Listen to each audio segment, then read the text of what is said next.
ఈజీయా? Hello, third ఫ్లోర్కి ఎక్కడం ఈజీయా? 15th ఫ్లోర్కి ఎక్కడం ఈజీయా? Third floor. కానీ థర్డ్ ఫ్లోర్కి ఎక్కడానికి లిఫ్ట్ లేదు, 15th ఫ్లోర్కి ఎక్కడానికి లిఫ్ట్ ఉన్నది. ఇప్పుడు ఏది ఈజీ అవుతుంది? 15th floor.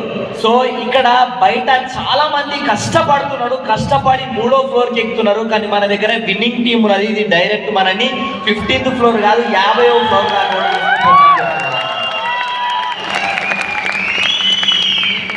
अब अगर मैं जिस समय भैया से हम मिले, मैं -15 लाख 14-15 लाख में माइनस में था, इस इंडस्ट्री से हार गया था। लेकिन जब होता ना कि जब पारस मनी मिल जाए तो वो जहां सजाएगा सोना मोर बनेगा, मुझे धीरे धीरे पता चला। मैं आपको एक बात बता रहा हूँ कि अभी हम यहाँ खड़े हैं ना, तो I am the product of winning team. अगर विनिंग टीम ना होता तो शायद अब हम कहाँ होते तो नहीं कर सकते हैं, लेकिन कोई अच्छे जगह तो नहीं ही होते, ये बात की तो गारंटी है।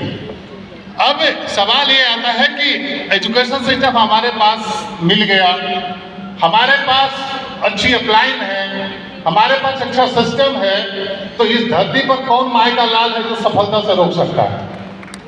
సో ఇక్కడ చూడండి, మనకి ఇంతసారి ఈ బిజినెస్ లోకి వచ్చినప్పుడు 15 లక్షల రూపాయల అప్పులాలు ఉండేనంట. చాలా అంటే చాలా ఇబ్బంది లైఫ్ ఉండేనంట.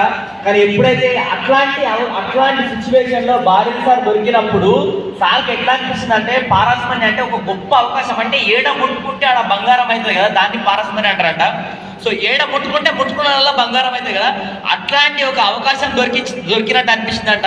ఇట్లాంటి అవకాశం దొరికినప్పుడు మరి ఈ భూమి మీద అంటే మన తెలంగాణ భాషలో చెప్పాలంటే సార్కి ఎట్లా అనిపిస్తుంది అంటే, నన్ను ఇక ఎవడాపుతాడో ఆపని అన్నంత రేంజ్లో అనిపిస్తుందంట సార్కి ఎప్పుడైతే విన్నింగ్ టీము బారీ సార్ దొరికినప్పుడు.